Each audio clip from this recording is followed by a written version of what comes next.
Ya pemirsa, Anda kembali menyaksikan High School Forum SMK Negeri 11 Semarang dengan Merdeka Belajar Bangun Indonesia Tangguh. Oke Naja, kita lanjutkan. Kalau Naja tadi kan mengambil animasi ya. Nah di animasi ini belajar apa aja sih? Gitu. Sebenarnya ada banyak. Dari awal kelas 10 itu penguatan dari manual. Seperti belajar menggambar dengan pensil dan kertas. Lalu ada kewirausahaan juga. Bisa membuat barang-barang 3D, misalnya dari barang-barang bekas atau ya semacamnya itu, terus dibuat kayak diorama dan semacamnya. Kalau misalnya sudah kelas 12 atau kelas 11 itu mulai penguatan digital, mulai dengan komputer, dengan software, biasanya begitu. Oke, luar biasa ya Pak. Jadi tertarik. Ini berarti yang masuk di animasi wajib bisa gambar dong Pak? Iya nggak Pak? Ya, setidaknya kan gini Mbak ya, kalau dibilang wajib juga nanti jadi istilah merdekanya jadi terganggu nih, ya kan? Nah, jadi gini, yang penting itu ada potensi ya, kemudian ada passion tadi Bapak Kepala Sekolah menyampaikan. Nah, dari identifikasi passionnya itu di awal, kemudian nanti kita kembangkan. Oh ini passionnya memang di gambar manual, ya nanti dikuatkan di gambar manual. Nah teman-temannya Naja ini juga mungkin ada yang kemampuan utamanya di gambar manual, ya dia nanti dikuatkan di situ. Kalau yang digital ya digital, gitu seperti tadi Naja cerita itu. Oke, kalau Naja ini lebih kuat di mana nih, manual atau digital? Saya suka dua-duanya. Oke, suka dua-duanya gitu ya. Cuman mungkin lebih kuat di digital. Oke, baik. Pak Lulu, berarti ini kalau untuk di SMK Negeri 11 Semarang sendiri nih, untuk mengambil jurusannya nih dari kelas 1 atau pas di kelas 2 gitu? Proses pengambilan jurusan itu sejak PPDB, yaitu kelas 10. Iya. Dan tadi disampaikan, walaupun mungkin anak itu sudah punya bakat sendiri, kemampuan sendiri, nah, sekolah itu wajib untuk memfasilitasi sesuai bakatnya. Oke, disitulah itu yang dikatakan merdeka belajar ya Pak ya. Nah ini berarti kalau merdeka belajar di SMK Negeri 11 Semarang sendiri seperti apa nih Pak?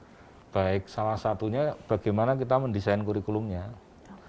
Kurikulum nomor 1, jadi sebenarnya anak ini kemauannya kemana sih? Kemampuannya, kemudian minatnya kemana?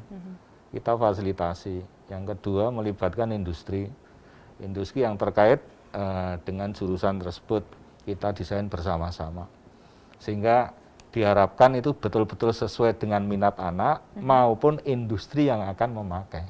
Oke, baik. Ini kalau kompetensi keahlian di SMK Negeri 11 Semarang yang paling diminati nih dari 4 itu apa nih Pak Guntur?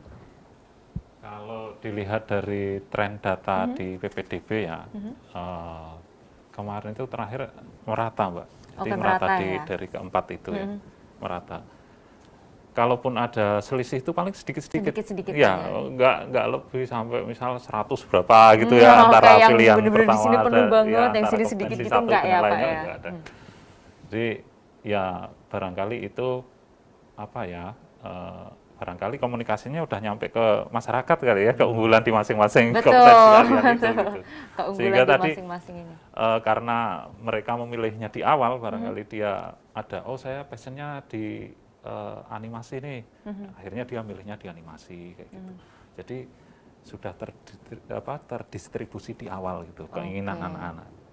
Dan tren datanya seperti itu, nggak terpaut terlalu jauh antara masing-masing pilihan jurusan gitu. Oke, baik. Tadi kan udah disenggol dan dijelaskan kalau animasi seperti apa, kemudian desain dan produksi grafika seperti apa. Nih kalau multimedia ini seperti apa nih Pak Guntur?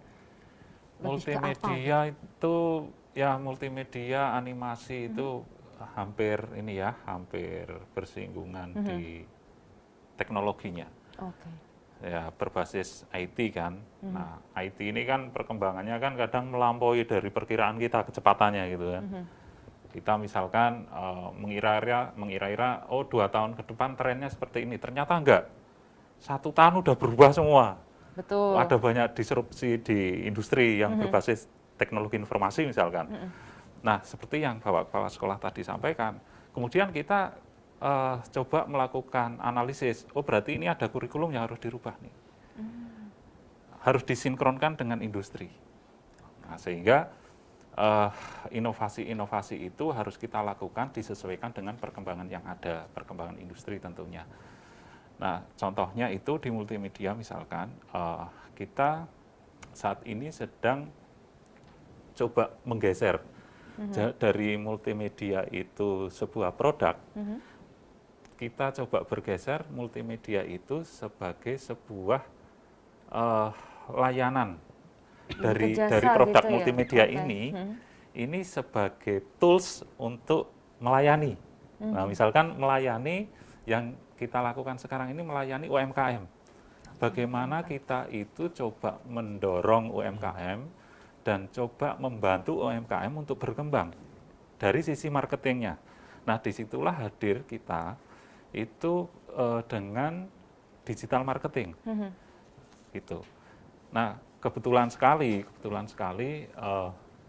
kita memiliki kepala sekolah yang visioner juga, gitu kan, sehingga inovasi dari Bapak Ibu guru, teman-teman dan siswa kami itu ya dikuatkan dengan kebijakan-kebijakan yang mendukung kami, gitu. Oke, baik. Tadi kan juga kepala sekolah yang visioner. Nah, ini ngomong-ngomong nih, belum kita senggol nih Pak tadi, visi dan misinya dari SMK Negeri 11 Semarang sendiri ini apa, tapi kita akan lanjutkan setelah jeda berikut ini. Ya Pak Pemirsa, jangan kemana-mana, kami akan kembali untuk Anda usai jeda berikut.